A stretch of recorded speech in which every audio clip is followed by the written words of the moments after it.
Up next, the final part in our series on masculinity. And if you've missed the first two discussions, you can watch the videos of those conversations on our CBC Manitoba YouTube page. Now, today, we speak with Doug Tataryn. He is a clinical psychologist, and he joins us now to give us his perspective on the topic. Good morning, Doug.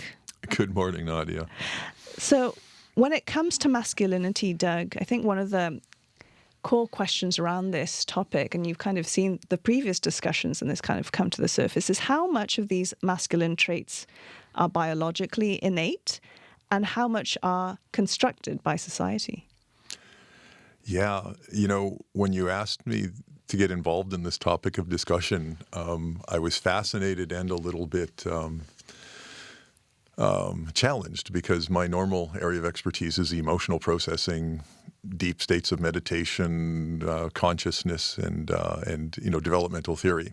And I've had a personal and somewhat academic interest in masculinity. I've got a couple boys, I've got a couple girls, and I'm watching them navigate the challenges of being men and women in modern society. And so you stimulated me to do some research. I've already been writing a series of articles on visions, and the way I've come to see it is that right now we don't have a vision for masculinity. What is healthy masculinity in our society? And when you ask, well, how much is nature, how much is nurture? I went to first principles, and in general, we know that question is almost always it's both, right? And with recent development in genetics, we know about epigenetics, where the environment can actually stimulate different genetic aspects that have been latent depending on what the environment needs, right? So we're going to, basically masculinity is both nature and nurture. And what I've done is I've looked at some of the first principles. What are the primary biological and physiological differences between men and women? And how have those differences been shaped over history, and how have they manifested over history as we as humans have developed what we call civilization over the last few thousand years or longer. And it's been an interesting journey, and I'm really excited to share it with you. I think you stripping it back is really helpful, actually. So let's start with what you've researched and found out. Okay, so most people know that, men and women in terms of babies are very similar. And there's an XY difference. A very small percentage of the chromosomes are different. But what really makes a difference is between men and women is those small changes in chromosomes when we hit puberty bathe us in totally different hormones and chemicals, which totally alter the way we're going to develop. And so for men, that's testosterone. That's the primary thing that creates men. And for women, it's estrogen. Now, we're going to be focusing more on men, but I've got to talk a little bit about women because you can't really define masculinity without talking about femininity. And so the first part, we're going to look at what are the effects of testosterone on the body, and how does that, what are the effects of estrogen on the body, and how does that shape the kind of roles people are going to need to play, particularly in our early survival kind of times. So basically, after puberty, boys are subjected to 7 or 8 times more testosterone than women. And women get 2 to 3 times higher levels of estrogen. Now, what does this do to men? Boys end up developing 40% more muscle mass than females. Their bone density is higher by 10 to 15%, which is really critical if you're going to be putting it under strain.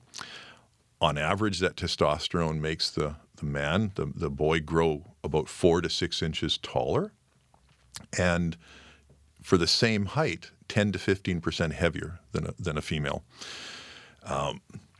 The other interesting thing is it creates larger hearts, larger lung capacity, and more red blood cells. And of course, those are metabolically needed if you're going to be doing strenuous physical labor.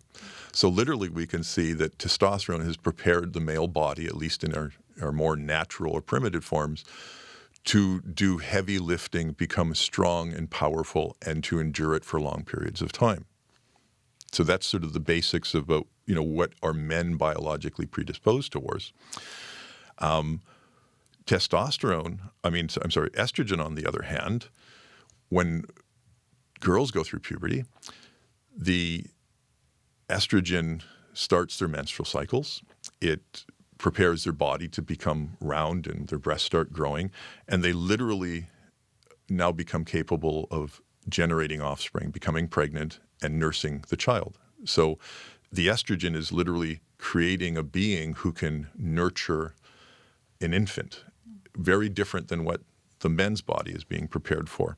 So another big difference is under stress. When a male gets stressed with testosterone, their initial response is fight or flight, or in my language, anger and fear.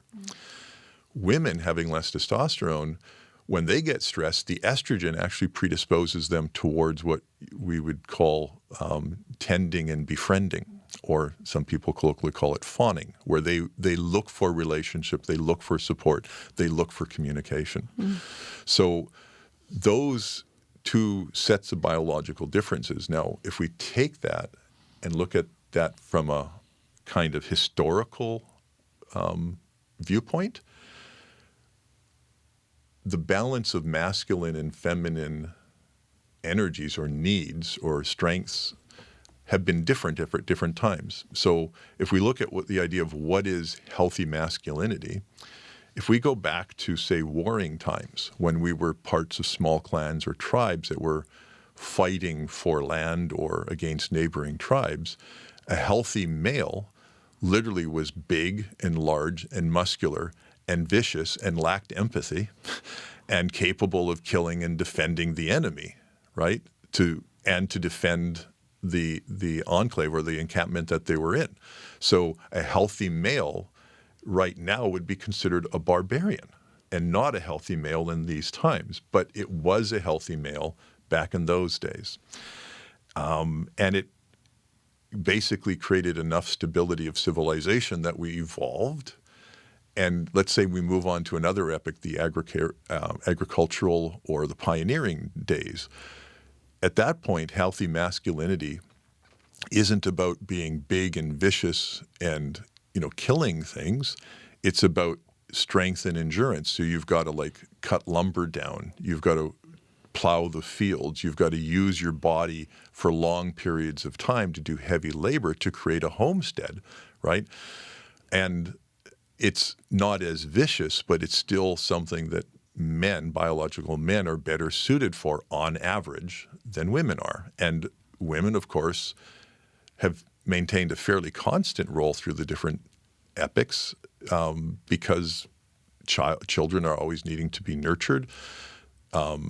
Bonding and relationships and connection and community have always been important. And so they tended to look after the home while the men were out creating homes and things. And it was a very complementary way of being in the world. Things started to change fairly radically. So again, a healthy masculine male at that era was different than the warring era. Mm-hmm. And then when the Industrial Revolution happened and we basically dephysicalized existence, it was no longer necessary for you to build your own home or chop down trees. We ended up having to take the competitive spirit of men and go off into the marketplace and generate income, right? And provide a home by paying other people to build your home and things. And so that was considered a very healthy male, was to be a provider. That traditional time also had some bad remnants of earlier times in terms of authoritarian dispositions and insensitivity to emotions, but the healthy part was that people could be masculine by being a good provider and setting up a place that a woman would be attracted to have children and continue our civilization with reproduction. And ultimately, that's the epitome of what is a successful society is, are you continuing to have children and reproduce and continue your civilization, right? So with the advent of the Industrial Revolution and men literally becoming less brutish over time in how healthy masculinity is expressed, the lack of physicality for success also allowed the entrance of women into the workforce, right? And femininity and equal rights became literally plausible in many ways that it wasn't in the past, because the grounds for existence were so much more egalitarian.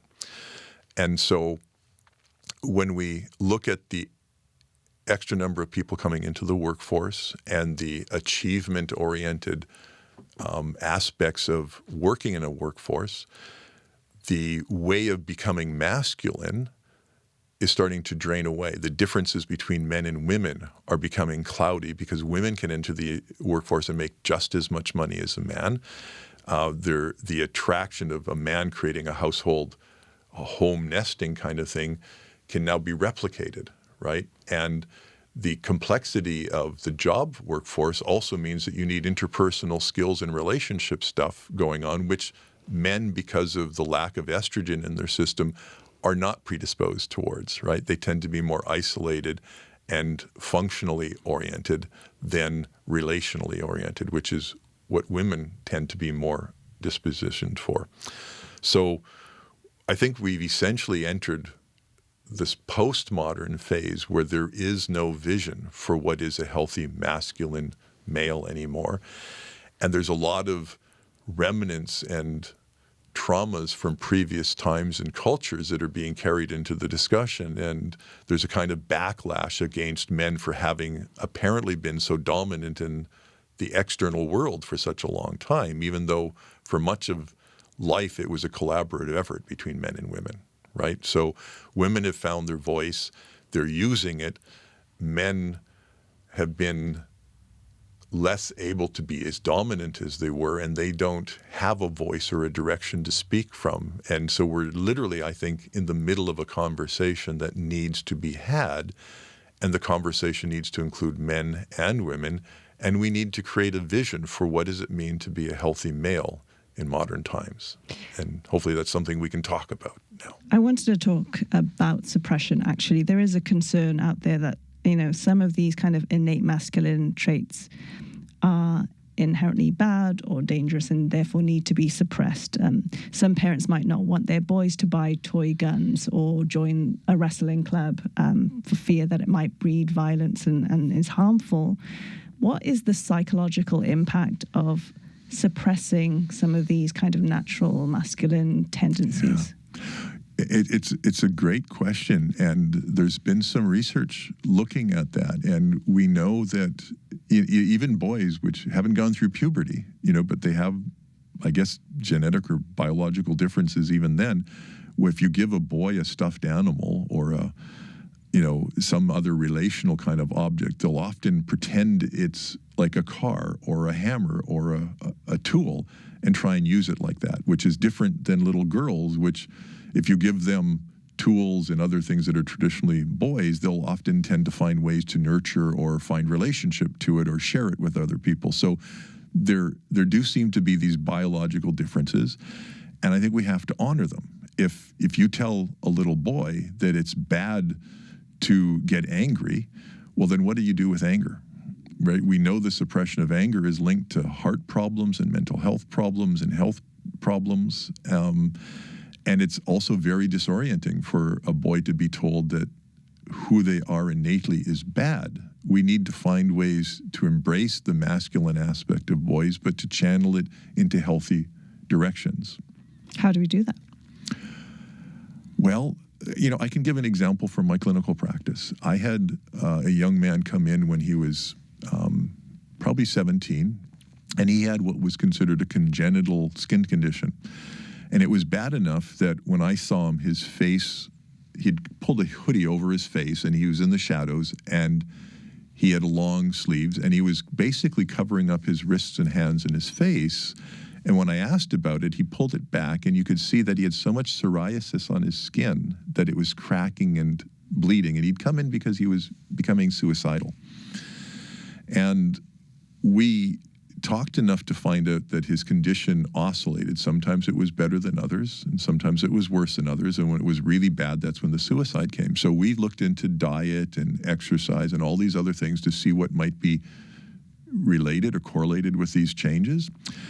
And the thing that came up, which is just fascinating, because it speaks to the mind-body relationship, is whenever he had almost got into a fight, right? If he got into a fight and actually had the battle, right, whether he won or lost, he didn't get a flare-up.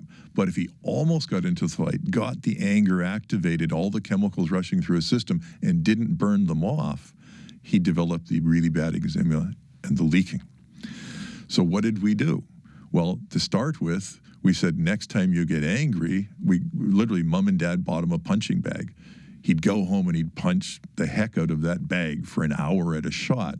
And that burned off the chemicals so that he stopped getting the bad skin condition. And then as he kind of learned to trust me and saw that what we were doing was working, we upped the ante a little bit. And I said, well, you know, when you're angry, it usually means you're hurt at some level. And anger is where you turn your attention at who hurt you. But to really resolve it, you need to turn your attention to how you're hurt. And so I'd start to ask him, I know you're angry with that man, but how did he hurt you? And he learned to go, oh, yeah, I felt shamed by him, or I felt dismissed or insignificant or ridiculed. And then he'd start tearing up a little bit. And I said, it's okay to be vulnerable. Like, this is part of being a human being. And then he'd start crying about his own sense of insignificance or worthlessness and having been humiliated by these other people. And as he cried and sobbed and shared, he started getting less triggered in general. He started to make peace with some things that had happened to him, and his condition literally 95% disappeared over time. So it's a really good example of how you can both sublimate the anger through a punching bag, but ideally you move to the sort of underlying source and do the emotional processing and resolve it. And I think that's a good model for what we need to do with men and testosterone and these biological differences in general. How does testosterone influence behavior? You know, basically it makes people more risk-prone and more adventure-seeking. It dulls your fear, and it literally stimulates you for more adventure and more risk. Like it changes your perception of reality.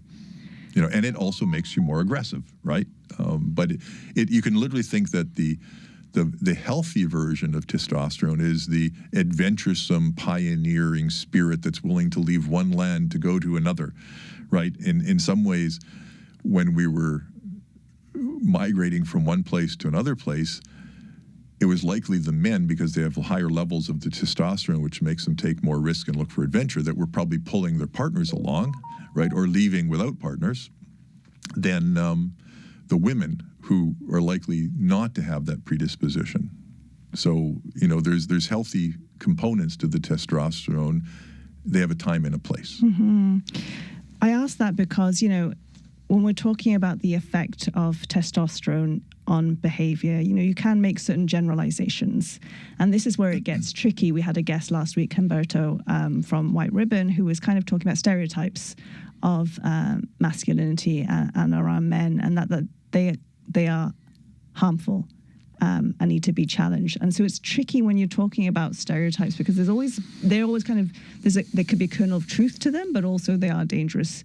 So I wanted to hear from you, like, are all stereotypes around masculinity false and bad? And what's happening in our brain when we stereotype people that we should understand? Yeah.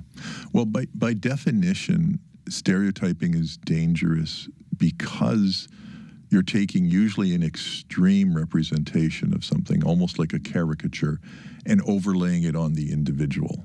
And that's a disservice to anyone. And, you know, we do this so easily with men and women. I've literally gone, well, I wonder how comfortable we would be doing that with, like, race or ethnicity. Like, you know, who here who's willing to have those stereotypical conversations or projections about men and women, particularly men, are also willing to have stereotypical conversations about Jewish people or Islamic people or Christian people? That seems to be a taboo that we don't go to, and yet we seem to be fine doing it with men and women, and I'm very curious about that.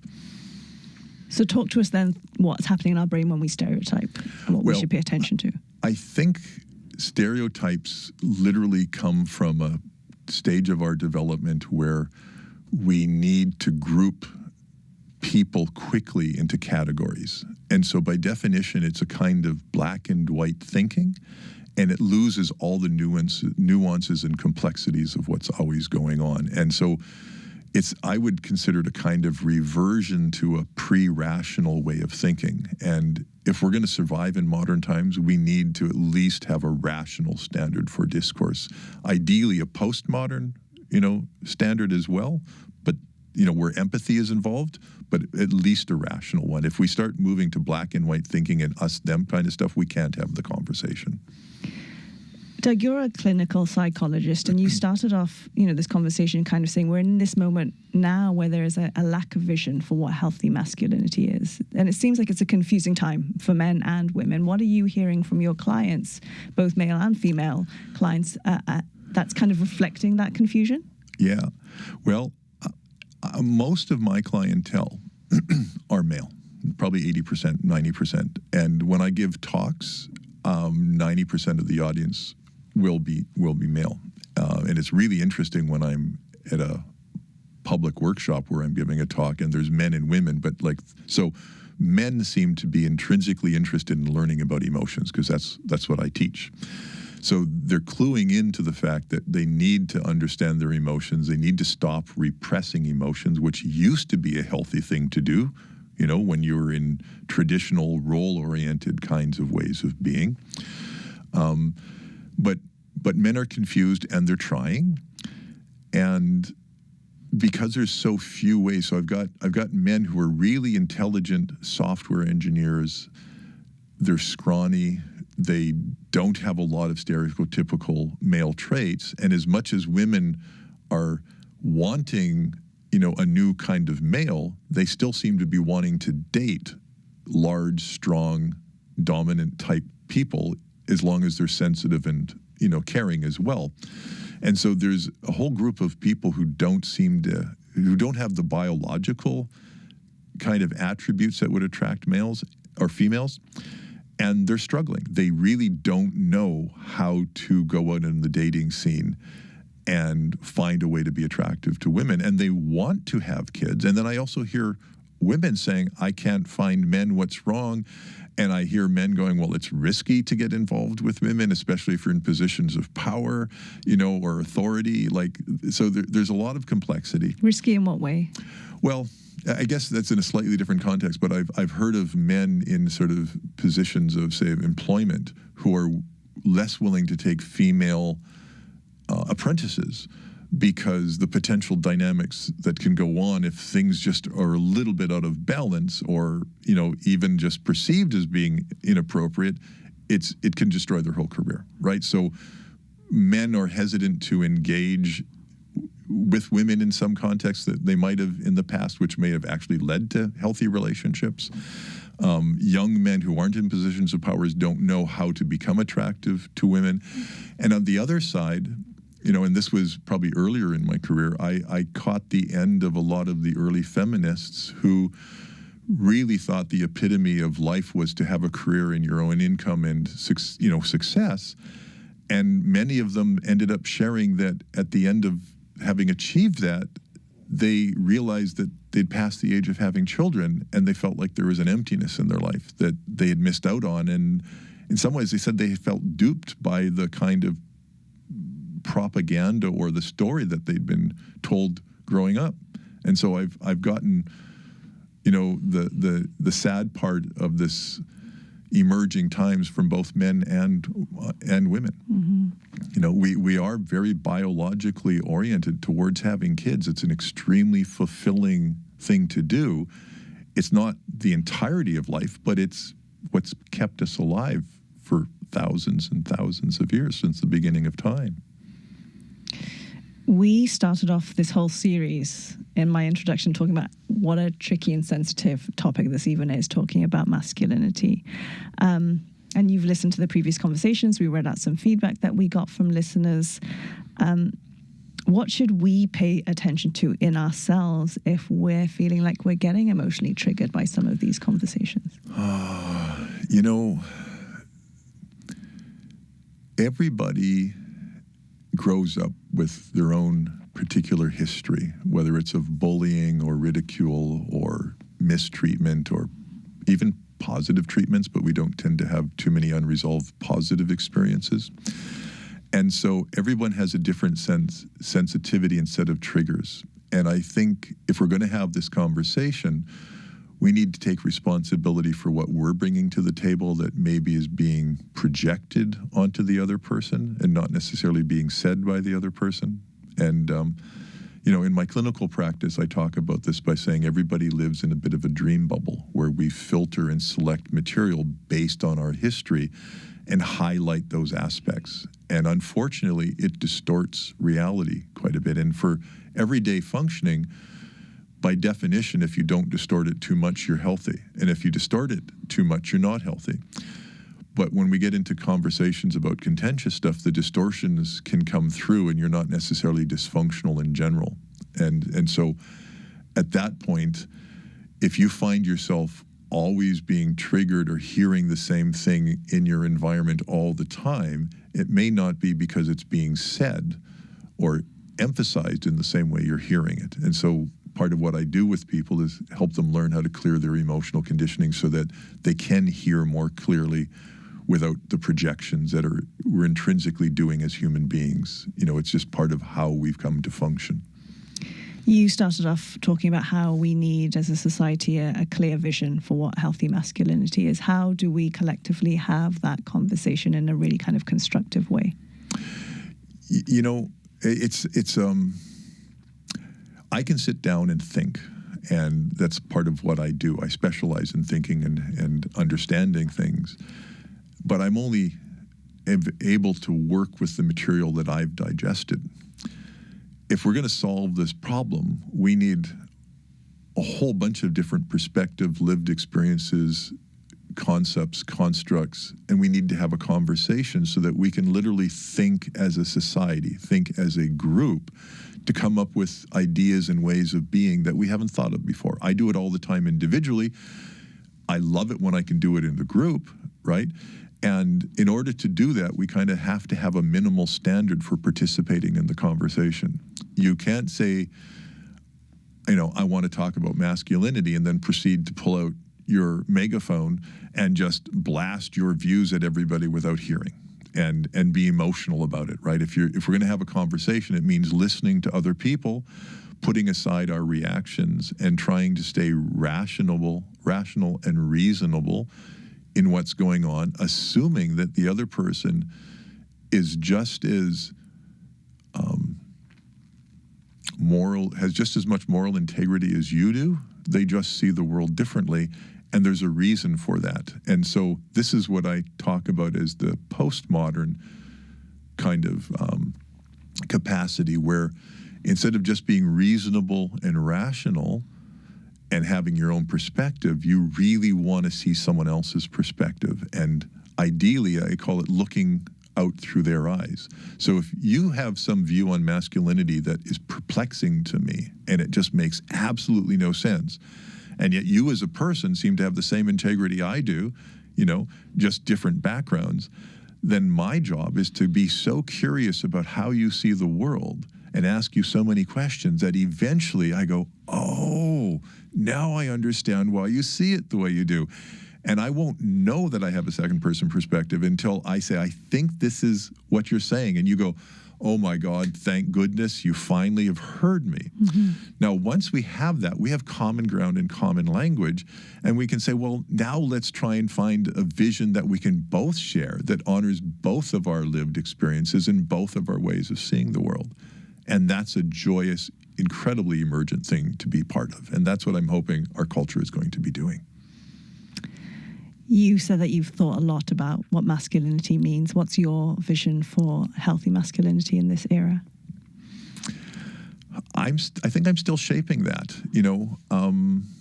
I know that I have my own dispositions. I like feeling strong. I like being able to pick things up. I like doing adventures and camping and, feeling the physicality of my existence. And so I get to do that.